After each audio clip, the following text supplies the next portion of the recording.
18. Ungkapan cinta. Aku tidak pernah menyangka kalau wanita yang terobsesi terhadap Mas Raka berani mengirim pesan yang terkesan mengancam. Kenapa ia harus memaksakan kehendak jika memang Mas Raka tidak pernah memiliki perasaan cinta untuknya? Apa ia tidak tahu kalau cinta itu tidak dapat dipaksakan? Menurutku, sikap yang ia tunjukkan bukan cinta, tetapi ambisi. Jika ia benar-benar mencintai Mas Raka, ia pasti akan bahagia melihat lelaki yang ia cintai bersatu dengan wanita pilihannya. Entah kenapa, aku dihadapkan pada situasi seperti ini. Saat aku telah menemukan laki-laki yang jauh lebih segalanya dari Mas Arga, kini aku kembali dihampiri wanita yang terobsesi terhadap suamiku.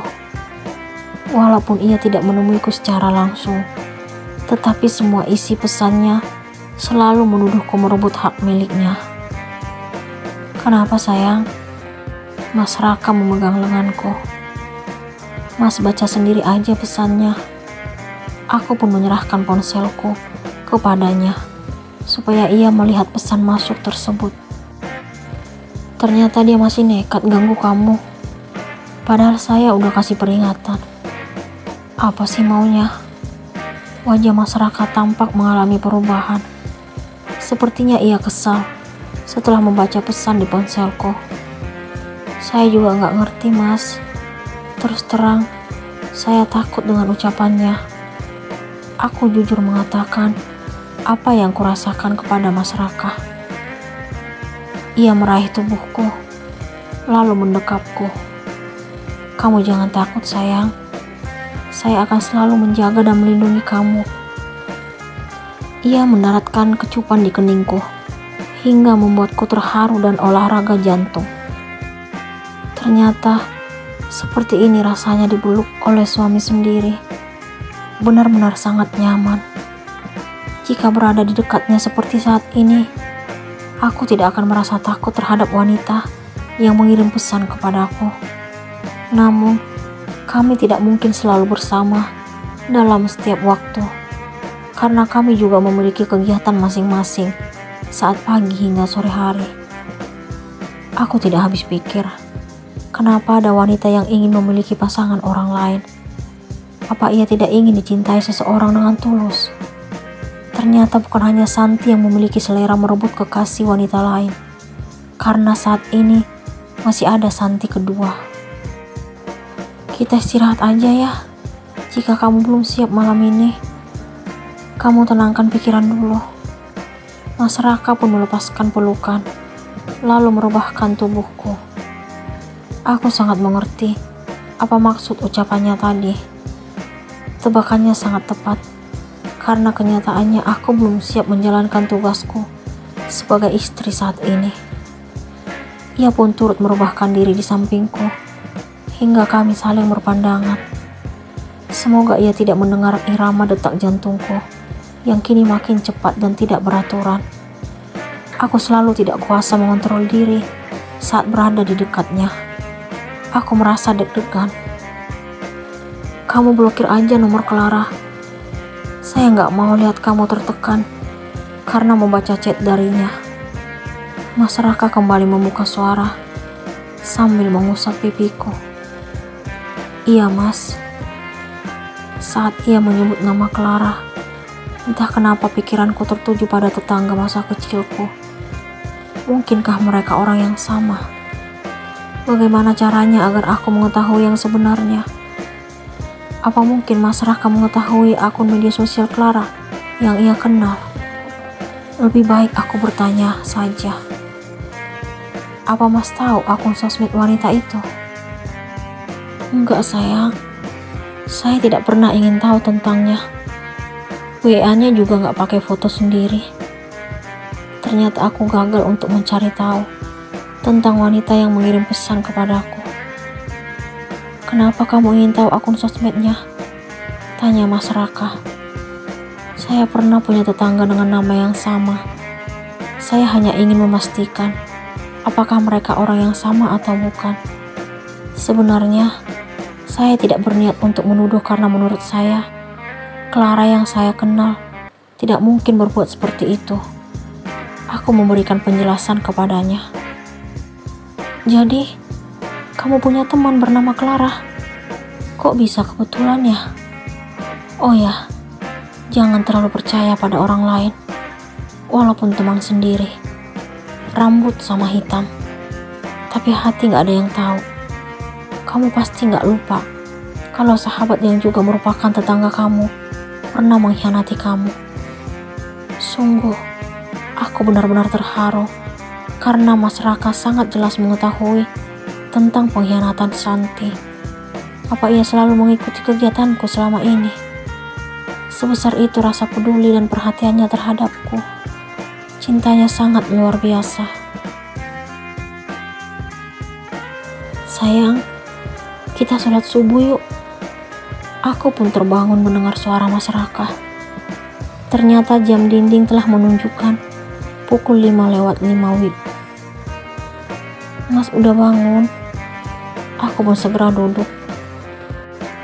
Kita ambil wudhu dulu yuk. Ia membelai rambutku. Maaf Mas, saya libur sholat. Ia tidak tahu kalau aku sedang datang bulan. Maksudnya, saya kedatangan tamu bulanan. Apa?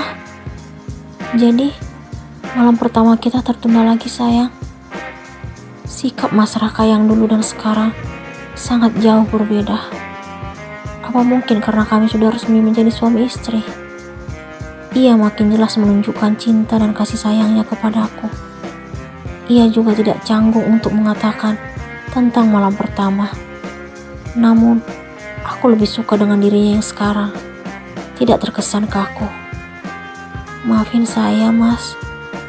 Aku pun meminta maaf kepadanya. Gak apa-apa sayang. Ya udah, kamu baring lagi. Saya sholat dulu. Ia mengecup keningku. Kemudian beranjak ke kamar mandi untuk berwudu. Aku merasa bersalah karena tidak jujur sejak tadi malam. Aku berpikir akan memberitahukannya ketika ia meminta haknya. Sebenarnya, walaupun seandainya tidak sedang datang bulan, aku masih bingung untuk melakukannya. Karena aku belum menyampaikan perasaan cinta kepadanya.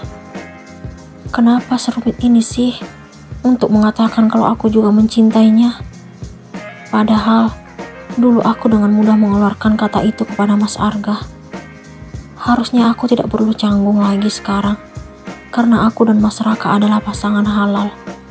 Di samping itu, sikapnya juga sudah sangat terbuka dibanding dulu sebelum menikah. Kamu masih ngantuk sayang? Mas Raka mengagetkanku. Setelah selesai salat, ia kembali berbaring di sampingku. Ia memelukku dari belakang. Enggak Mas. Oh ya, saya boleh nanya sesuatu? Aku pun berbalik arah menghadapnya. Mau nanya apa?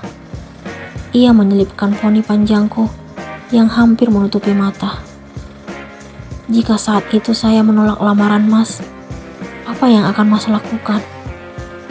Aku penasaran dengan jawaban yang akan dia berikan. Itu gak akan terjadi.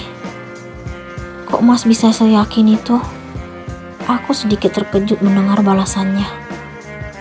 Kamu gak boleh menolak saya, karena saya udah lama mencintai kamu. Aku langsung tersenyum setelah mendengar jawaban Mas Raka. Aku tidak pernah berpikir kalau ia akan memberikan balasan seperti itu. Kedengarannya terkesan sederhana, tetapi mampu membuat hatiku berbunga-bunga. Ia benar-benar unik dan lucu. Kenapa kamu senyum? Ia tampak heran melihatku. Gak apa-apa Mas, saya suka dengar jawaban Mas. Itu fakta sayang. Saya juga gak tahu kenapa perasaan cinta itu langsung tumbuh saat pertama kali melihat kamu 3 tahun yang lalu. Tapi saya tidak bisa berbuat apa-apa karena kamu udah punya kekasih kala itu. Saya hanya bisa melihat kegiatan kamu dari kejauhan. Sungguh, aku sangat terharu mendengar penjelasan Mas Raka. Ternyata selama itu ia memendam perasaan cinta untukku. Saat aku masih berstatus sebagai kekasih Mas Arga, ada lelaki yang tulus mencintaiku. Seandainya aku bertemu lebih awal dengan Mas Raka, pasti aku tidak akan pernah merasakan pengkhianatan. Terima kasih karena telah mencintai saya selama ini, Mas. Saya juga mencintai Mas. Akhirnya, aku pun mengatakan perasaanku kepadanya. Ia berhak mendapatkan balasan cinta dariku. Apa? Kamu serius, sayang? Ia tampak bahagia. Ia pun memegang kedua pipiku. Iya, Mas. Kalau saya tidak punya perasaan lebih terhadap Mas, gak mungkin saya ada di sini sekarang. Ia pun langsung mendekapku. Boleh saya cium kamu? Ia kembali bersuara setelah melepas pelukannya. Apa maksud permintaannya? Padahal sejak tadi malam, ia sudah beberapa kali mendaratkan ciuman di keningku. Kenapa sekarang harus meminta persetujuanku? Apa ia ingin mencium tidak sekadar di kening, tetapi di bagian lain? Apakah hari ini aku akan menyerahkan ciuman pertamaku kepadanya? Selama menjalin hubungan dengan Mas Arga, kami tidak pernah melakukan sesuatu yang tidak pantas. Ia sering mendekapku, tetapi tidak pernah berbuat lebih dari itu. Kalaupun harus mencium, ia melakukannya di tangan kananku. Hal itu yang membuatku tidak percaya ketika mengetahui Santi hamil di luar nikah. Boleh, sayang? Aku dikagetkan suara Mas Raka. Apakah aku sudah siap melakukannya? Apakah Kanaya akan memenuhi permintaan Raka?